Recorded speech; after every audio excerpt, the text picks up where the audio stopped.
À genoux, est-ce que c'est une obligation ou un choix? Alors, comme vous le savez, peut-être pendant les mois d'été, on fait un chemin dans les psaumes. Pourquoi les psaumes?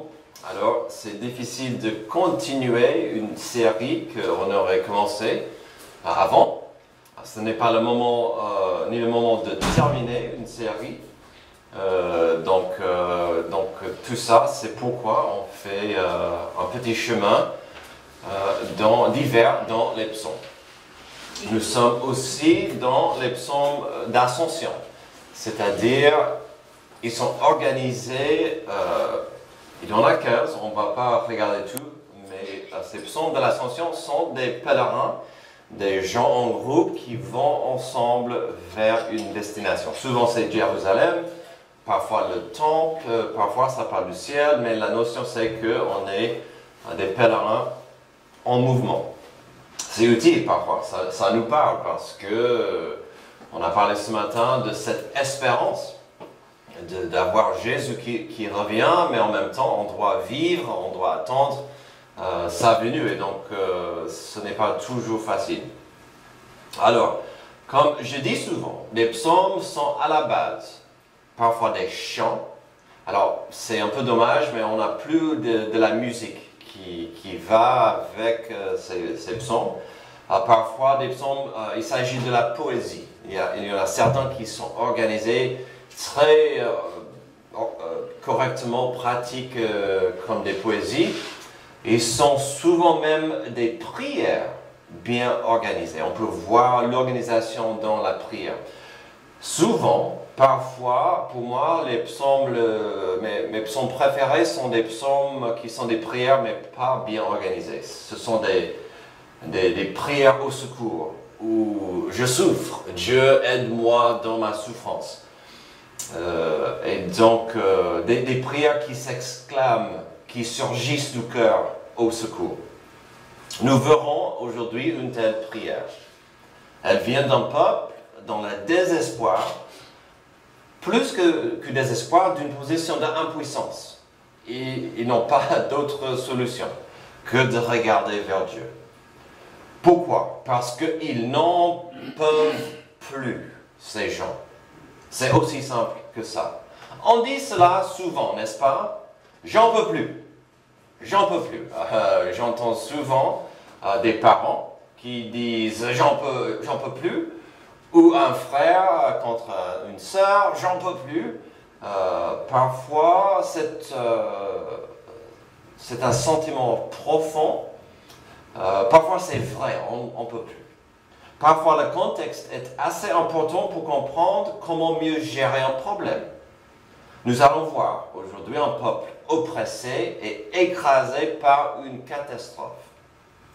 Mais est-ce que ça sera une catastrophe naturelle, comme un ouragan, ou de la persécution exprès à cause de la méchanceté? Cette question m'a fait penser à deux athlètes américains. Tous les deux étaient exceptionnels, tous les deux étaient sans rival. Tous les deux, malheureusement, ont perdu la vie à cause d'une épreuve, à cause d'une catastrophe. Forcément, vous avez entendu parler de Kobe Bryant. Il a perdu sa vie il y a 3 ans à cause d'un accident d'hélicoptère. Alors, l'accident était probablement évitable, car la visibilité ce jour-là était horrible, mais cette tragédie ne s'est pas produite par méchanceté. Tandis que, dans le cas de Sean Taylor, je ne m'attends pas à ce que vous connaissiez ce nom, c'était un joueur de football américain. Il est mort tragiquement après avoir essayé de se défendre sa famille un soir chez lui. Sa mort provoquée par un coup de feu tiré pendant le cambriolage dans son domicile près de Miami. Donc vraiment, pas un accident, mais vraiment de la méchanceté humaine. 2 morts tragiques, 2 morts évitables, mais une était à la cause. Alors, est-ce que Nestor, tu pourrais allumer cette lumière, s'il te plaît? Ça aide avec notre enregistrement. Merci. 2 morts tragiques, 2 morts évitables, mais une était à cause de la méchanceté de certains qui voulaient dérober et détruire autrui. Tandis que l'autre n'était simplement une tragédie de malchance, si vous voulez. Une vérité de la vie, c'est que nous devons faire face aux tragédies, aux menaces, aux épreuves. On a un peu parlé de ça ce matin. Si Dieu existe, pourquoi certaines épreuves, certaines tragédies arrivent? Mais qu'en est-il des épreuves qui viennent de l'injustice du méchant? Surtout quand on se trouve dans une position, comme j'ai dit tout à l'heure, d'impuissance. On est impuissant face à cette oppression. On n'a pas de secours. Alors attention, écoutez-moi bien. Ce que nous verrons aujourd'hui ne sera pas une formule magique. Ce n'est pas une façon biblique, entre guillemets, pour enlever un problème grave. Et comme j'ai dit, les psaumes sont souvent des prières, juste une cri à Dieu. Ce que nous découvrons, ce que nous verrons, aura des leçons à apprendre. Des attitudes à la fois humaines, mais acceptables à Dieu lorsque on est oppressé. Lisons tout le psaume, puis on va l'étudier pour voir quels appels nous pourrons faire, quels appels on pourrait exprimer face à l'injustice. J'ai levé les yeux vers toi, qui sièges dans le ciel. Oui, tout comme les yeux des serviteurs sont fixés sur la main de leur maître, et les yeux de la servante sur la main de sa maîtresse, ainsi nos yeux se tournent vers l'Éternel notre Dieu, jusqu'à ce qu'il nous fasse grâce. Fais-nous grâce, Éternel, fais-nous grâce, car nous n'en pouvons plus d'être méprisés. Nous en avons plus qu'assez des moqueries, des orgueilleux, du mépris des hautains. Et donc, on voit, je pense que vous voyez, cette notion d'être oppressé. Cette épreuve est grave et cette personne, ce groupe n'a que tourné vers Dieu parce qu'il n'y a pas d'autre secours. Alors, quel appel? Il y aura deux appels, on verra ce matin. La première, c'est un appel à la justice de Dieu. J'ai levé les yeux vers toi qui siège dans le ciel. Alors, j'ai commencé ça avec un avertissement. Ce n'est pas une formule magique. Ce n'est pas forcément quelque chose qui nous donnera la solution à chaque fois. Donc, on peut faire appel à la justice de Dieu. Il n'est pas obligé de descendre tout de suite avec sa main puissante, avec la justice. Donc, il faut comprendre ça, mais on peut. Et parfois, il faut faire appel à la justice de Dieu. Même si la phrase est courte, il y a pas mal de choses importantes à voir et à saisir dans ce verset. D'abord, il y a la position de la personne qui parle. Bien sûr, dans la position, il y a la notion physique, mais aussi relationnelle. Donc, commençons avec la position physique. Ça commence tout de suite avec l'idée d'être en bas, abaissé, d'avoir une position inférieure. Qu'est-ce qu'il dit? J'ai levé les yeux, donc au-dessous de moi. Il y a quelques semaines, on a vu cette notion de regarder vers les montagnes, de chercher le secours de Dieu. Donc on voit cette notion d'être abaissé. C'est pourquoi j'ai parlé tout à l'heure d'être à genoux, d'être humble ou pas. On verra ça. Ce psaume sera plus facile à comprendre ou imaginer lorsque vous pensez à quelqu'un oppressé et au sol, pas dans une position élevée et d'autorité. Dans tous les sens, il ne peut pas aller plus bas. Il ne peut plus aller plus bas, il est au sol. Peut-être au sous-sol, si ça vous aide. On ne peut pas aller plus bas que le sous-sol, si vous en avez.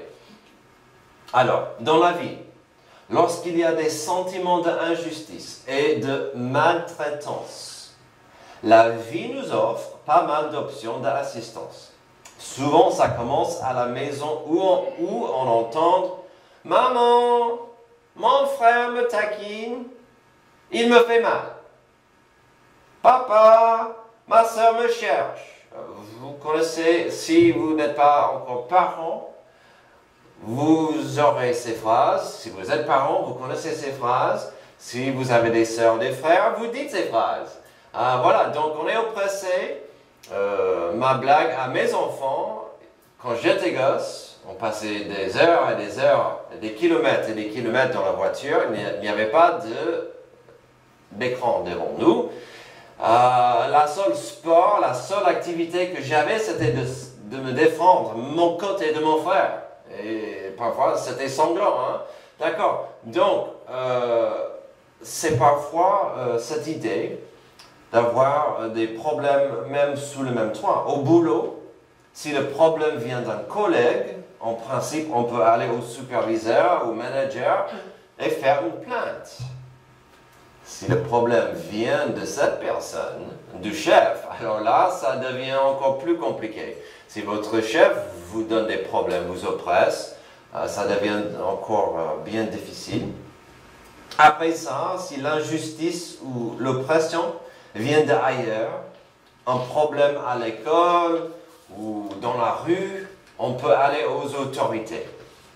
Parfois même des forces de l'ordre. Mais encore rien n'est donné. On peut faire appel à la justice. Est-ce que la justice va nous aider? C'est toujours une bonne question. Lorsqu'on doit engager un avocat, ce n'est jamais une bonne chose. Ce n'est jamais une belle histoire. Il y a des blagues contre les avocats. Mais c'est vrai que parfois on en a besoin. Mais si le besoin est là, ça veut dire que la vie n'est pas belle. Et donc, il y a ça. Ici, nous ne voyons rien de ça. Le psalmiste est écrasé, il est au sol, peut-être à genoux, et c'est clair qu'il va directement à Dieu.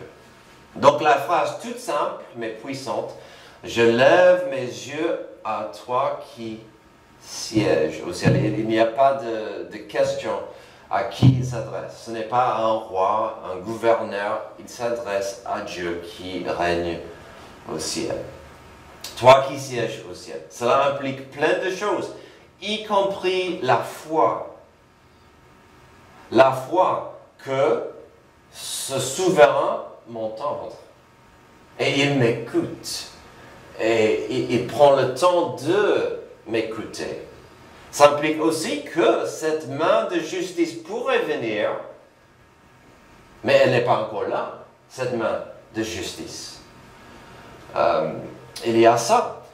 Il y a cette notion qu'il est là, le créateur du monde. On a beaucoup parlé de ça ces dernières semaines. C'est rassurant de savoir que le créateur du monde existe et qu'il est au courant de moi et mes petits problèmes ou mes grands problèmes. Le créateur du monde, elle est là. Aussi, on voit cette notion de souverain. Nous avons perdu aujourd'hui cette notion vraiment d'avoir respect ou peur. Je ne veux pas dire adoration, mais cet respect des souverains, des rois et des règnes. C'est compréhensible. Antoine a dit tout à l'heure, nos dirigeants parfois, ces derniers jours, c'est difficile parfois de respecter certains dirigeants parce qu'ils ne sont pas toujours sages. Mais là, on voit cette notion que Dieu existe, il est le souverain, il est sur le trône, et je peux venir à lui.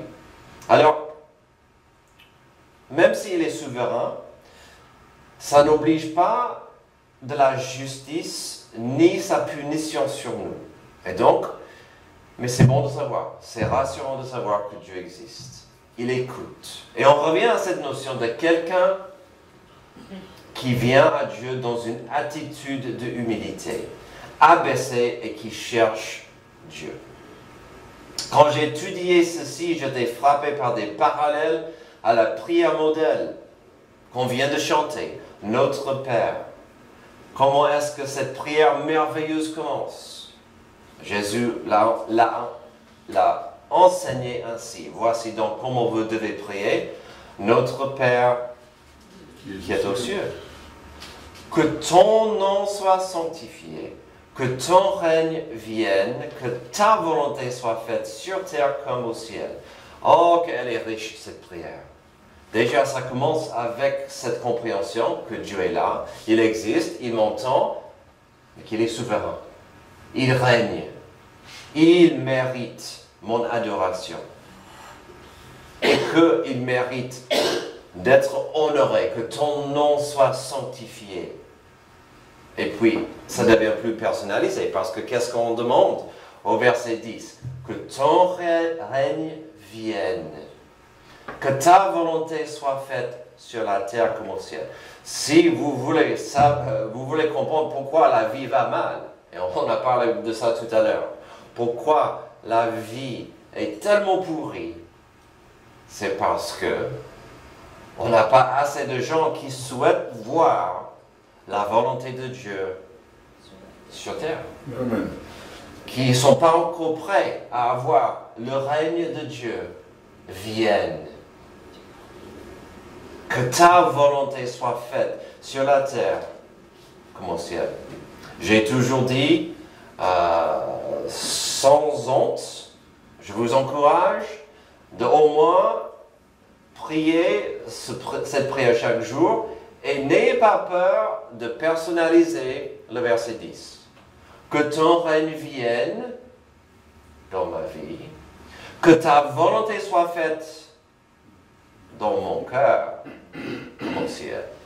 Si vous pouvez commencer vos jours avec cette prière, que ta volonté se fasse dans mon cœur, ça changerait votre attitude, ça changerait votre vision. Et cette espérance deviendra plus réelle, plus rassurante.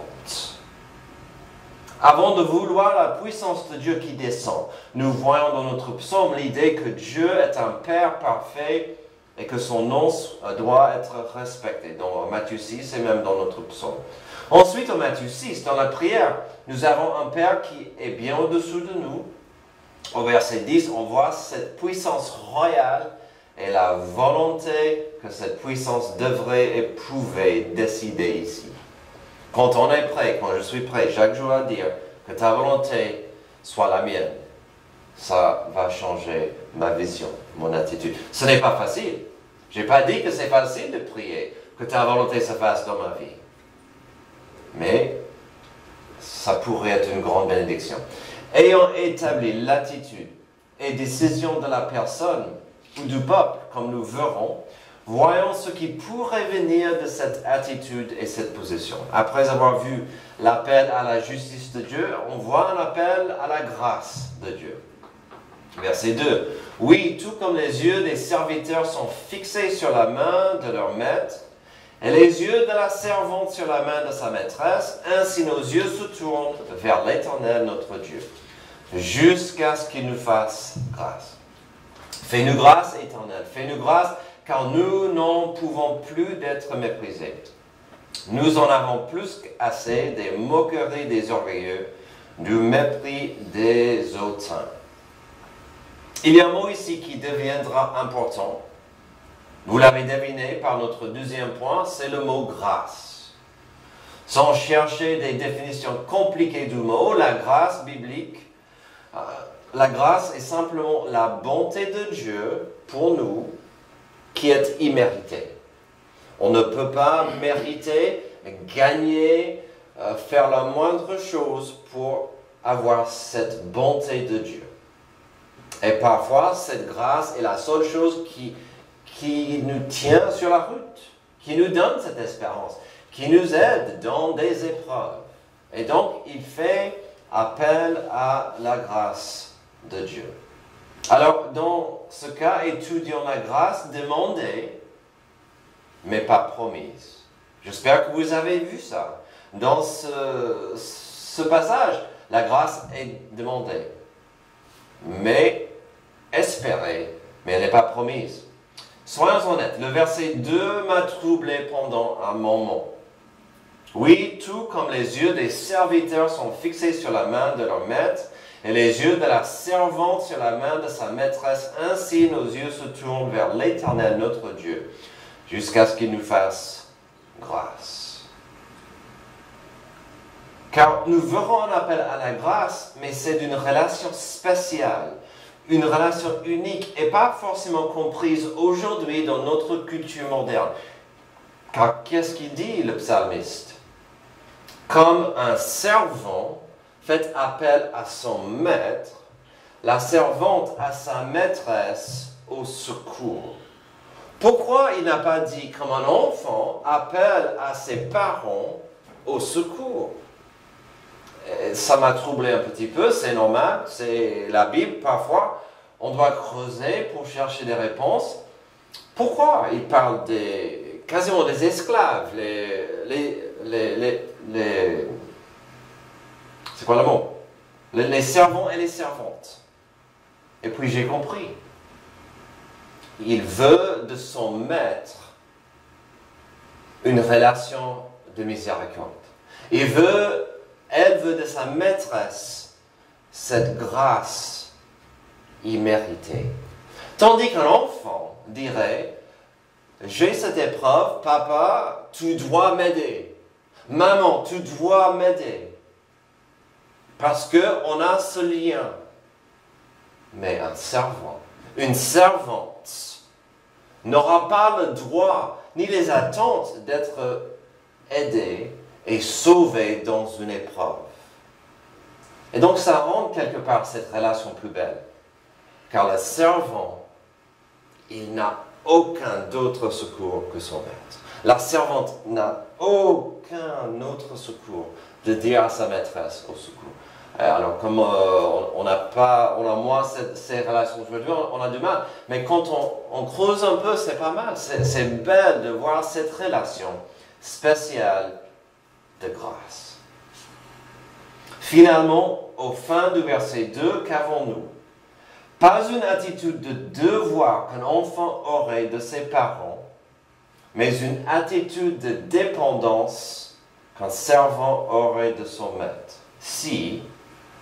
Sauf si cette relation est solide. Pas comme un esclave, mais une relation d'amour et compassion. Et puis, on peut revenir à la prière modèle. Avec ses émotions. Que ton règne vienne, que ton nom soit sanctifié. Je ne mérite pas ta compassion. Après le verset 2, même vers la fin du verset 2, nous voyons une clé importante, la foi. Car ça dit jusqu'à ce qu'il nous fasse grâce. Alors, si je me souviens bien de mes leçons il y a 20 ans à la Sorbonne, jusqu'à ce que implique le subjonctif. Ça veut dire que ce n'est pas promis. Ça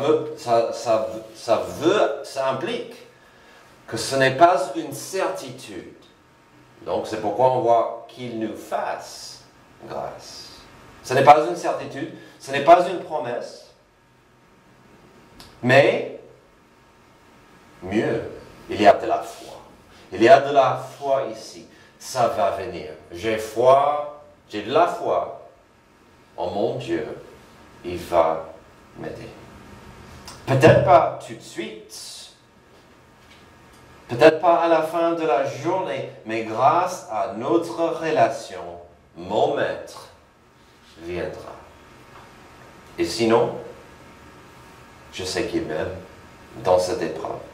Cette attitude continue au prochain verset, mais avec un pivot. On voit une demande après la déclaration de secours. Puis nous avons un élément capital dans le monde de Dieu, cette foi. Sans la foi, la Bible dit que c'est impossible d'être agréable à Dieu. Donc il faut venir à Dieu dans la foi. Fais-nous grâce, verset 3, fais-nous grâce éternelle, fais-nous grâce, car nous n'en pouvons plus d'être méprisés. Nous en avons plus qu'assez des moqueries des orgueilleux, des mépris des hautains.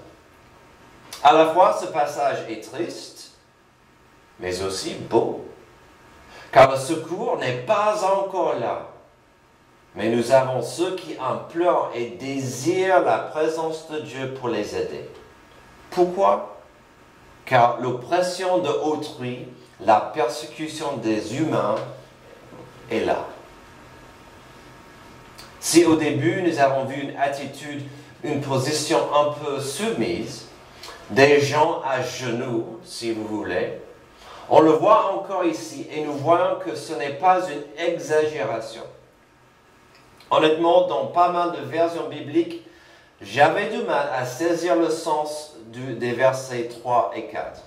J'ai tellement apprécié comment le second 21 l'exprime. Parce que dans beaucoup de versions bibliques, c'est exprimé autrement et c'est un peu difficile à comprendre. Beaucoup de versions traduisent ces versets comme ceci. On est rempli de mépris, donc on ne peut plus. Et je me suis dit, mince, si vous êtes rempli de mépris, pourquoi vous venez à Dieu pour cette aide, pour cette compassion, pour cette grâce, si vous êtes rempli de mépris? Et donc, comme c'est mon boulot, j'ai creusé un peu.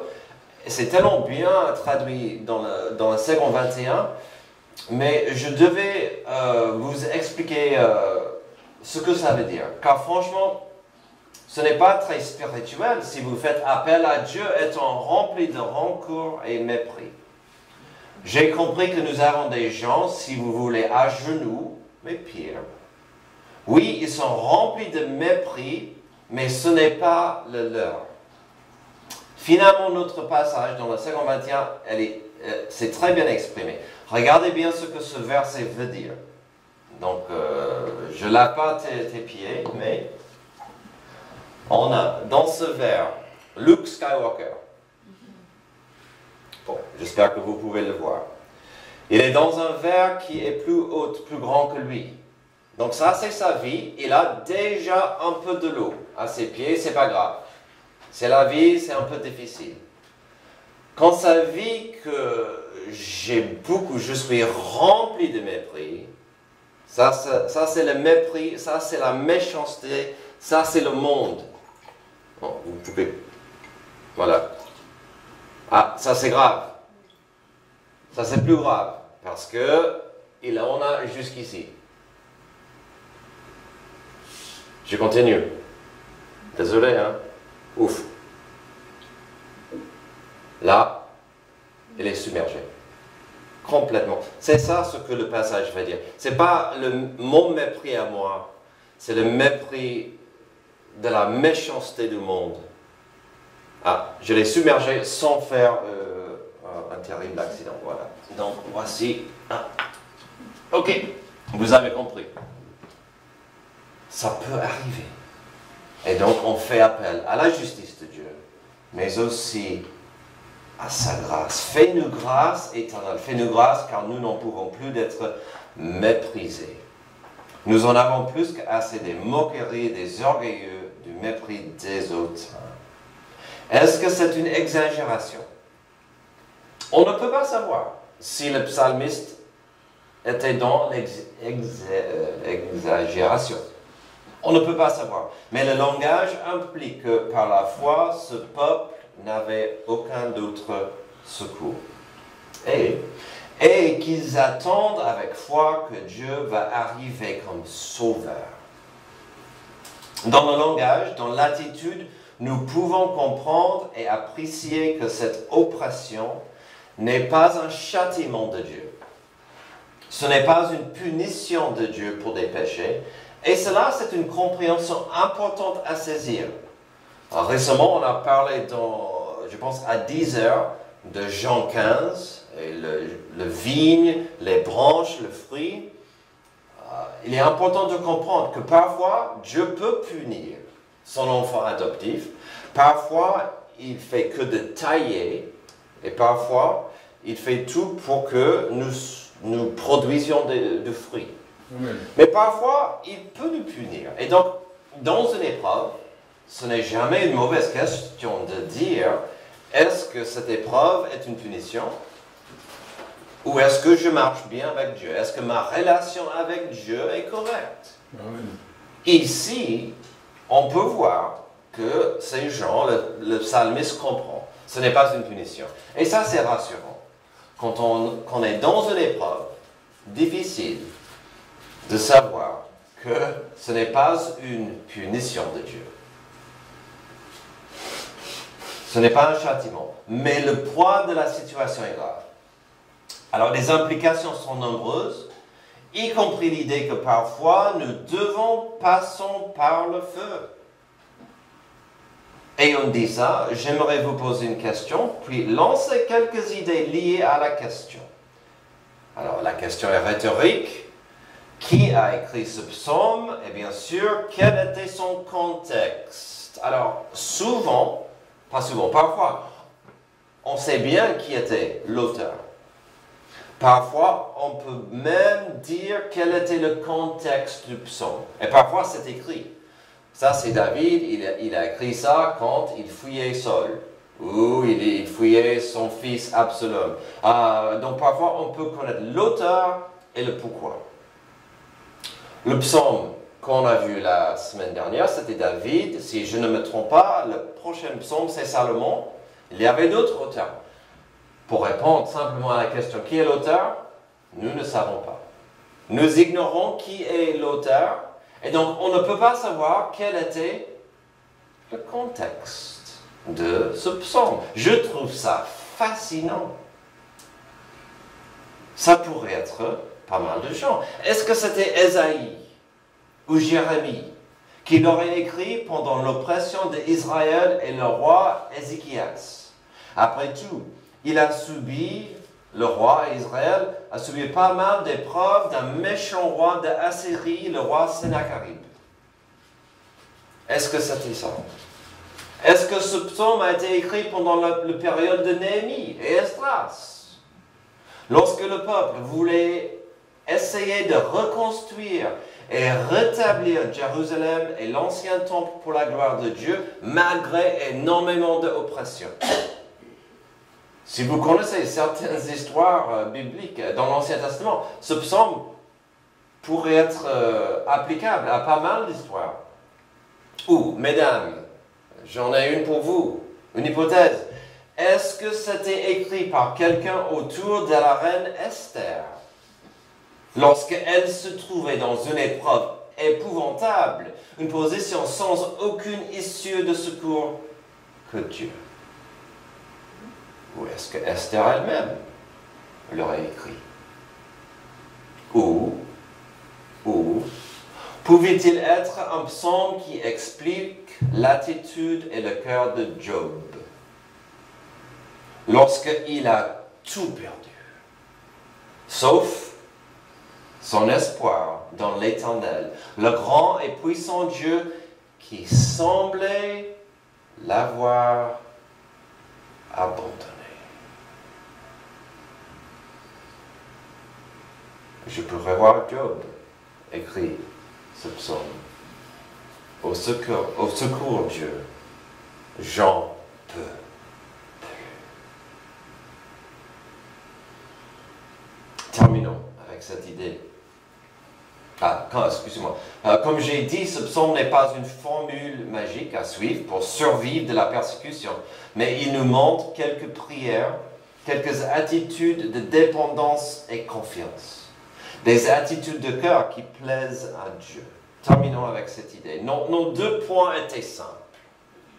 Face à une persécution forte, on peut faire appel à la justice de Dieu et à la grâce de Dieu. Mais qu'est-ce que Jésus nous a laissé comme modèle? Quand il était gravement persécuté, lorsqu'il souffrait horriblement, injustement, qu'est-ce qu'il a avoué? Il pouvait faire appel à la justice de Dieu. Il disait, il ne méritait pas ce qu'il subissait, et qu'à son appel, la justice de Dieu pouvait tomber sur ses oppresseurs. Il aurait pu appeler 10 000 anges pour écraser Jérusalem. Jésus n'a pas fait appel à la justice de Dieu. Mais j'espère que vous appréciez ce que Jésus a fait avec la justice de Dieu. Au lieu de faire appel à la justice de Dieu pour le sauver, il a laissé la justice de Dieu tomber sur lui. Il a pris la justice de Dieu sur lui afin de payer le prix de la justice de Dieu pour nous. Amen. Et oui, il a aussi fait appel à la grâce de Dieu. Ça c'est clair, juste avant et pendant sa crucifixion. Des phrases comme « Père, pas ma volonté, mais la tienne. » Amen. Père, pardonne-leur, car ils ne savent pas ce qu'ils font. Oh, quelle grâce! Quel amour que je ne comprendrai jamais de dire « Père, pardonne-leur, ils ne savent pas ce qu'ils font. » Quand on voit ce monde fou, on dit « Ils ne savent pas ce qu'ils font. » Ils ont besoin de la grâce. Amen. La vie est parfois dure. Elle est parfois injuste. Parfois, cette vie nous rend à genoux. Dans ce cas, il nous reste souvent trois choix quand on est à genoux. De baisser les bras, qui parfois mène à la dépression, ou pire, le suicide. Choix numéro 2, c'est que l'on peut, quand on est à genoux, lever le poing vers le ciel et maudire tout et n'importe quoi. Dieu, si tu es là, je te maudis. Je maudis tous mes oppresseurs, je maudis tout le monde. Et on oublie l'importance de l'amour que Dieu a pour nous et l'amour que nous devons avoir pour notre prochain. Ça, c'est le choix numéro 2. Choix numéro 3. Nous pouvons rester à genoux dans la prière. Car nous avons un Sauveur qui a payé le prix de la justice, afin que nous ne soyons pas abandonnés dans notre souffrance. On n'est pas abandonnés dans notre souffrance.